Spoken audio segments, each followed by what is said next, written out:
Nigeria qualifying for the African Cup of Nations. Perhaps let's take a look at that report and we'll continue from there. A victory will erase the bitter memory of missing out on the last edition in Gabon and Equatorial Guinea early this year. And that's the kickoff.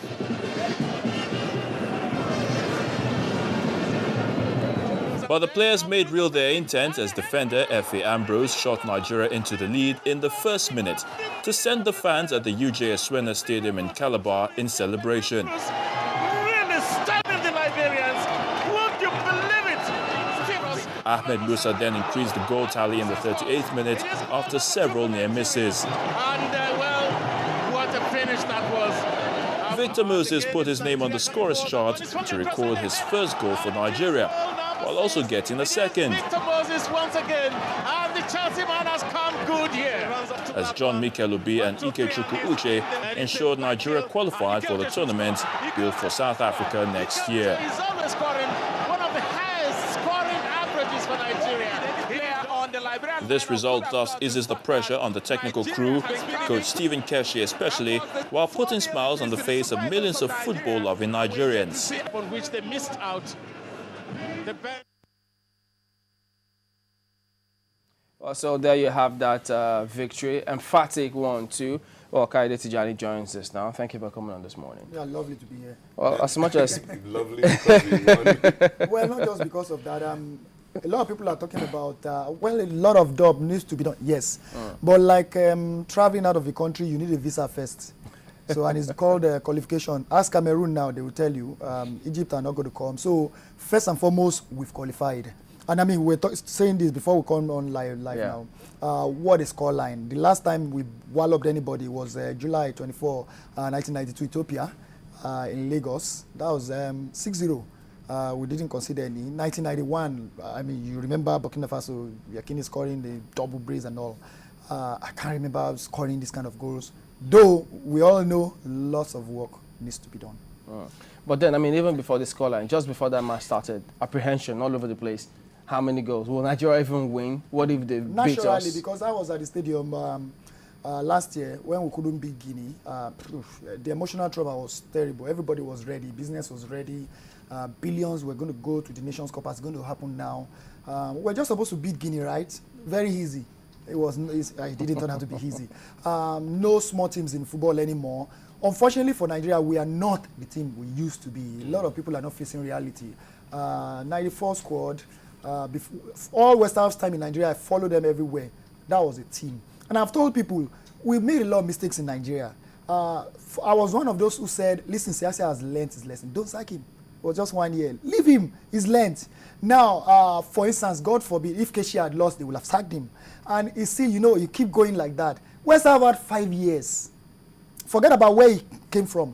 West Ham's first game was a failure. We didn't go to the World Cup. He went to Algeria, 5-1 first game. Didn't win in Algeria, got to the final, lost. Didn't win the Nations Cup in 92. You understand? He kept failing, and he was there. Even the World Cup we qualified for in Algeria, just some minutes away, Algeria could have scored. So you need time, and that's what we're not willing to. Hey, at the end of the day, I was telling a lot of people, I said, I can't understand what is going through our minds.